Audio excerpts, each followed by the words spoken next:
بسم اللہ الرحمن الرحیم۔ ساتھیو السلام علیکم۔ ڈاکٹر محسن میگیانہ آپ کی خدمت میں حاضر ہے۔ آج میں آپ کے سامنے اپنے سفر نامہ مصر جو ہے حسن مصر کے نام سے جو میں نے لکھا تھا، یہ اس میں سے ایک چیپٹر آپ کی نظر کر رہا ہوں۔ اصل میں اس کا انتصاب جو ہے وہ میں نے حضرت عمر فاروق کے نام رضی اللہ تعالیٰ عنہ کے نام کیا تھا، جو انہوں نے نیل کا دریائے نیل کو خط لکھا تھا اس حوالے سے۔ تو اس میں ایک چیپٹر ہے، اس کا عنوان ہے نیل کے نام خط۔ وہ میں یہ چھوٹا سا باب ہے، یہ آپ کو پڑھ کے سنانا چاہوں گا۔ جب بھی دریائے نیل کا ذکر ہوتا ہے تو ہر مسلمان کی طرح ہمارا ذہن بھی حضرت عمر بن خطاب رضی اللہ تعالی عنہ کے دور خلافت کی طرف چلا جاتا ہے۔ آپ نے مصر کی فتح کے لیے حضرت عمرو بن عاص رضی اللہ تعالی عنہ کا انتخاب کیا، اور کیا خوب کیا کہ وہ فاتح مصر بن گئے۔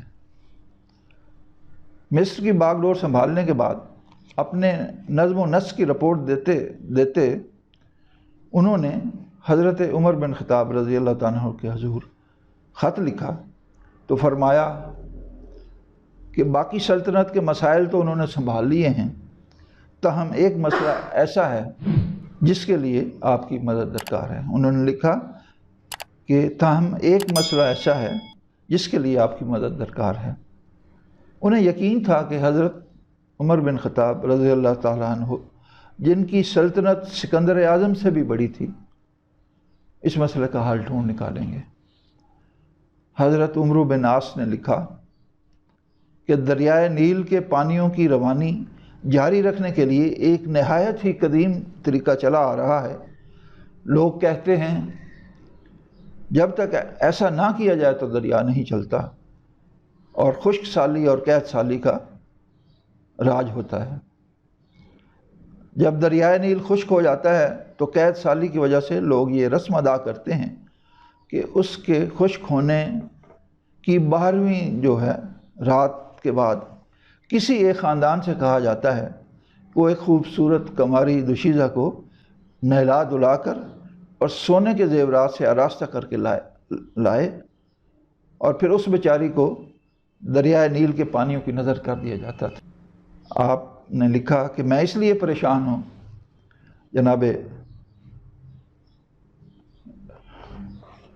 عمرو بن عاص رضی اللہ تعالیٰ عنہ نے لکھا کہ میں اس لیے پریشان ہوں کہ اسلامی حکومت کے ہوتے ہوئے اس کفر و شرک کی رسم کی اجازت نہیں دی جا سکتی۔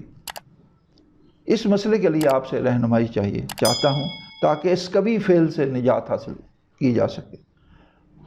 حضرت عمر فاروق رضی اللہ تعالیٰ عنہ نے اس کے جواب میں خط لکھا کہ بے شک آپ نے ٹھیک لکھا ہے کہ خشک سالی کو دور کرنے کے لیے کسی ایک بیچاری کنواری دوشیزہ کو یوں قربان کر دینا بالکل غلط ہے۔ میں آپ کو دریائے نیل کے نام ایک خط بھیج رہا ہوں، یہ نیل کے پانیوں کے حوالے کر دینا۔ جب حضرت عمرو بن عاص رضی اللہ تعالیٰ عنہ نے، جو کہ جن کو مصر کا حکمران بنایا گیا تھا نا، انہوں نے دریائے نیل کے نام حضرت عمر رضی اللہ تعالیٰ عنہ کا خط کھول کر دیکھا تو اس میں لکھا تھا، یہ خط بندہ خدا امیر المومنین کی طرف سے دریائے نیل کے نام ہے۔ اے نیل، اگر تو اپنی طرف سے اور اپنے حکم سے چلتا ہے اور اس کے عوض ہر سال تم ایک جوان لڑکی کی قربانی مانگتے ہو تو ہمیں تیری اور تیرے پانیوں کی کوئی ضرورت نہیں، اور اگر تو کائنات کو تخلیق کرنے والے اللہ کے حکم سے چلتا ہے اور حقیقت میں اسی نے تجھے چلا رکھا ہے تو پھر اللہ سے التجا کریں گے کہ وہ تجھے جاری رکھے۔ حضرت عمرو بن عاص رضی اللہ تعالیٰ عنہ نے آپ کے حکم کے مطابق یہ خط پانی میں ڈال دیا۔ ساتھیو، جمعہ کا روز تھا تو اہل مصر نے دیکھا کہ ہفتہ کو اللہ تعالیٰ نے دریائے نیل کے پانیوں کو چالو کر دیا۔ کہتے ہیں کہ ایک ہی رات میں دریائے نیل کا پانی 16 گز تک چڑھ آیا، اور یوں اہل مصر کو اس فرسودہ رسم سے نجات حاصل ہوئی، اور اس طرح اس ظالم رسم کی بھینٹ چڑھ جانے والی کنواری لڑکیوں کی جان بخشی ہوئی۔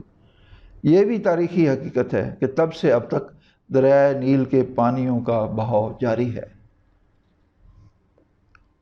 دراصل یہ دریائے نیل افریقہ کا بہت بڑا دریا شمار ہوتا ہے، اور اس کی لمبائی 6353 کلومیٹر یا 4258 میل ہے، اور عمومی طور پر اسے دنیا کا سب سے لمبا دریا شمار کیا جاتا ہے۔ شاید اسی بات کا اس کو گمنڈ تھا، لیکن حضرت عمر بن خطاب رضی اللہ تعالیٰ عنہ کے اس خط کے بعد یہ خمار دور ہوا اور یہ اللہ کے حکم پہ چلنے لگا۔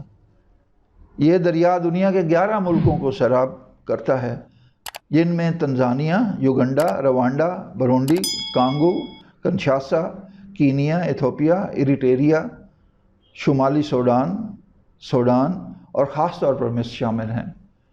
اصل میں دریائے نیل 2 حصوں میں بہتا ہے، جسے سفید نیل اور نیلا نیل کہتے ہیں۔ اس میں زیادہ پانی کا حصہ سفید نیل کا ہوتا ہے، جبکہ نیلا نیل اپنے اندر پانی کے علاوہ تلچھٹ بھی لے آتا ہے۔ سفید نیل چلتے ہوئے وسطی افریقہ سے ایک بڑی جھیل کی صورت اختیار کر لیتا ہے۔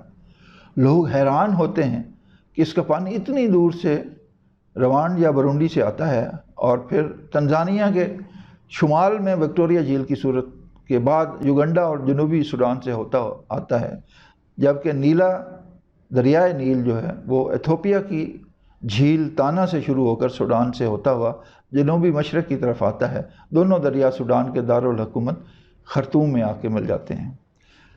دریائے نیل سوڈانی اور مصری تہذیب کے رقم کرنے میں نمایاں کردار ادا کرتا ہے۔ قدیم مصری تاریخ کو اٹھا کر دیکھیں تو دریائے نیل کے کنارے ہی زیادہ تر آبادیاں ملیں گی، اور پرانی تہذیب بھی ظاہر ہے اس کی عکاسی کرتی ہے۔ اس دریا کے بارے میں عجیب حقیقت یہ ہے کہ یہ جنوب سے شمال کی طرف بہتا ہے۔ دریائے نیل کی کہانی پتھر کے زمانے سے شروع ہوتی ہے۔ بہت قریب سے بھی دیکھیں تو سہارا کے صحرا کی کہانی 3400 قبل مسیح سے ملتی ہے۔ یہ دریائے نیل ہی ہے جس سے مصر کی زراعت وابستہ ہے۔ جب یہ قاہرہ میں داخل ہوتا ہے تو بل کھاتا گزرتا ہے اور ذرا سمارٹ بھی ہو جاتا ہے، اور حسب ضرورت تقسیم ہو کر پھر مل جاتا ہے۔ اہل مصر ساری عمر بھی حضرت عمر بن خطاب رضی اللہ تعالیٰ عنہ کے نیل کو لکھے خط کا شکریہ ادا کرتے رہیں تو کم ہے، کہ ان کے خط کی وجہ سے اللہ نے ہمیشہ کے لیے اس دریا کے نصیب میں روانی لکھ ڈالی۔ امید ہے آپ کو یہ چھوٹا سا مضمون جو ہے، جو میں نے حسن مصر سے پڑھا تھا، پسند آئے گا۔ اسے لائک اور شیئر کیجیے گا، اور ابھی تک ہمارا چینل اگر آپ نے سبسکرائب نہیں کیا تو ضرور کیجیے گا، تاکہ آپ کو اچھی اور تہذیب کے دائرے میں رہتی ہوئی مناسب جو الفاظ میں ادبی اور اس کے علاوہ باقی جو ٹیکنیکل ویڈیوز ہیں سرجری سے متعلق وہ بھی ملتی رہیں، اور آپ تک ہمارا پیغام سلام پہنچتا رہے۔ بہت شکریہ۔